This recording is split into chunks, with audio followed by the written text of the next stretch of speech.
the more divisive political party right now in the United States is definitely the left. And by the way, a lot of these politicians like AOC basically ran on hysteria. I don't even know if a lot of them know how to be normal politicians and talk about issues. Their entire playbook is trying to stir up division and stir up controversy. Again, I don't know if AOC actually knows how to be a regular politician.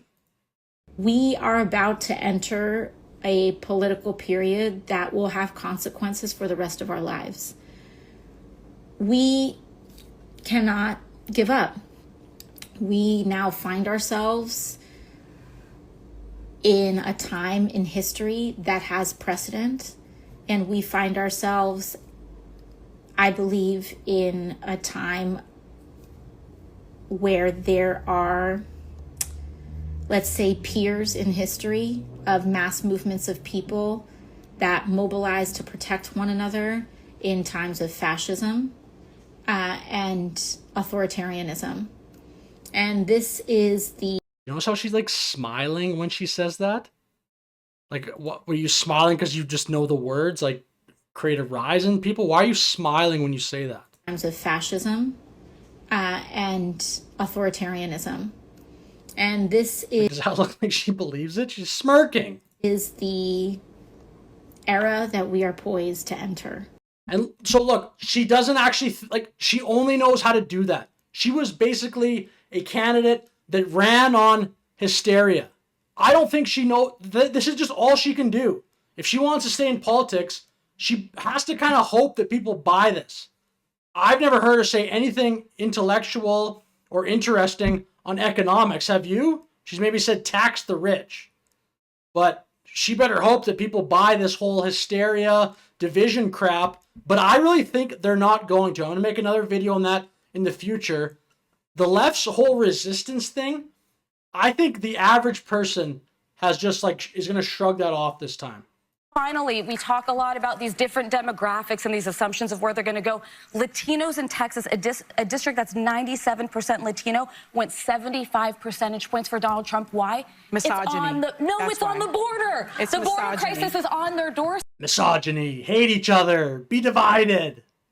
So and they were begging people to care about it for years. We need to take some lessons. That's what that was. The lessons are not Knock, misogyny knock. and sexism. Who's there? Oh my gosh, it's Whoopi. I mean, how much easier is life if you just say everything's misogyny and sexism and then you go back to your multi-million-dollar home and let everybody else, let the common folk deal with all the racial division and the division between genders that you're just trying to stir up. The left is out of their minds. They're clearly more divisive now.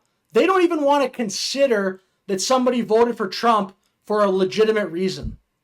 It can't even enter their minds. I just think the American left is incredibly, to use a word they love, they are problematic. Let's be honest, it was a terrible night last night. It was a terrible night for women, for children, for the hundreds of thousands of hardworking immigrants who make this country go. For healthcare, for our climate. How can you say all this with a straight face and then turn around and say the right wing is divisive? I mean, I think this is probably why they lost. I think there's a huge segment in the middle of the country that's not that plugged into politics that, I love to see some polling on this. I just think the left wing, and if they keep talking like this, I think the gap is going to keep getting more. They're basically the party that just wants everyone to be fighting with each other. And Rev, really quickly, too, Democrats need to be mature, and they need to be honest. And they need to say, yes, there's misogyny. But it's not just... So you think he's going to say something? They need to be mature. They need to be honest. We didn't run a great campaign. It's just, we need to get everyone more divided. It's misogyny from white men. Mm-hmm. It's misogyny from Hispanic men. Right. It's misogyny from black men. Things we've all been talking about, who do not want a woman leading them. Might be... This is Joe Scarborough's version of woke. It's not just the white men who are problems anymore and misogynists. It's also Hispanic men and black men.